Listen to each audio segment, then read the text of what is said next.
Well, it's only been days since a deadly tornado struck London, Kentucky. Just look at what's left of these homes now. And people there face the possibility of even more dangerous weather headed their way. Fox's Chelsea Torres is live in Kentucky now. And Chelsea, are people even ready for another round of storms? Do they have shelter? What can they do?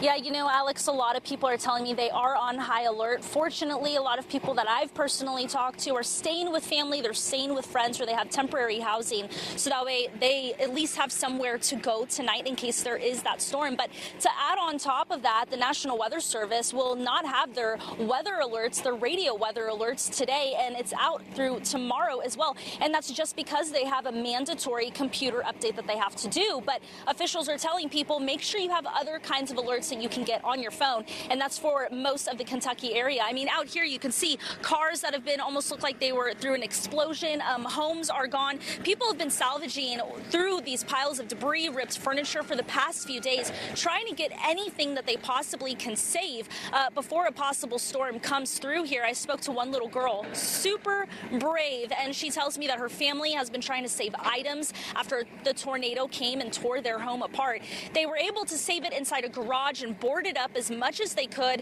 in case this storm comes through, so at least those items are safe. But she talked to me about what it was like to hunker down, to take cover in a basement with her family right after she heard alarms on her phone. And my uncle, my dad was rushing down to the basement, and everything just started hitting the window. And eventually the last thing hit the window, and everything just caved in. I could feel Pap holding me down to try to hold me down.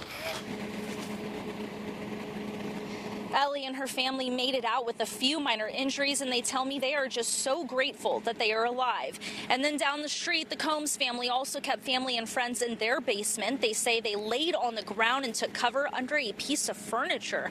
After the tornado, both Carolyn Combs and her husband rushed outside to help their neighbors. Initially you think, am I really hearing somebody yelling? Am I really hearing this? And you are. And I called him, and the call went through, and he said that it's really bad.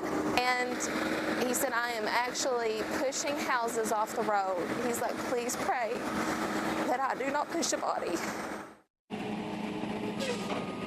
A lot of people tell me that what happened these past few days will forever change them. Now, I have not seen many homeowners out here today, and that's because these storms are expected to come through. So mainly out here are crews and volunteers trying to clean up any debris, put them in piles, and get them out of here as much as possible, as fast as possible. And one thing that the governor of Kentucky even mentioned is that he does not want anybody near any piles of debris or where there is any debris, because if there are high gusts of winds that come through this area, they could be very dangerous if people are around. Alex?